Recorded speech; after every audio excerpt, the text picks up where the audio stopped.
had to learn to whistle, a loud whistle, that kind of whistle I couldn't do at all.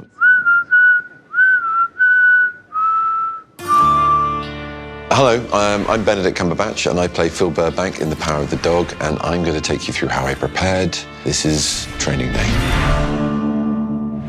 Well, I went to dude camp in Montana. I met up with an amazing cowboy called Randy and his wife Jen, and he taught me how to braid, which is what I'm doing with the rope, creating a rope. Taught me how to do knotting. He taught me how to do the loop, the router that rope feeds through, and also how to rope itself, how to actually use a rope. And he taught me how to treat hide, how to take the hair off, how to scrape it, how to treat it, how to cut it, how to thin it, how to bevel it, how to thin it again, and then tie it, and then begin the braiding, the overlaying, which is a lot harder to do consistently.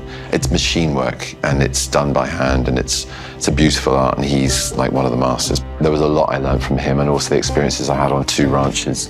And it's hard work, and it's pretty intense. Committed to it then and there to do it. That's what Phil did. That's what people were doing around me, so I just did it. The horse riding got better as well, thanks to Randy. That also took off in New Zealand with a really fantastic horse team, like the best, headed up by Lyle. I had a brilliant horse called Cricket who taught me how to ride, basically. I mean, it was a wonderful animal. I'm a much better rider thanks to my experience with Cricket. I had to learn to whistle, a loud whistle.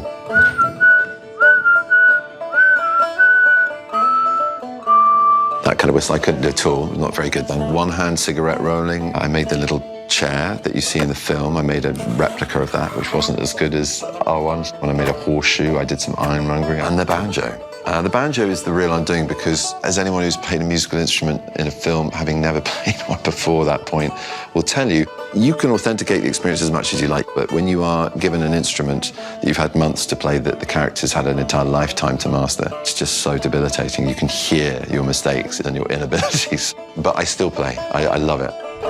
He's such a polymath in the book, you know. He's got these weathered, worn, dirty, blood-soaked hands that are so adept at doing everything from beating a horseshoe into shape to whittling a chair the size of his thumbnail to braiding to riding. I mean, he's just a very, very, very skilled human being.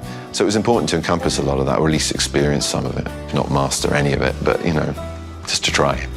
Please do watch The Power of the Dog now on Netflix.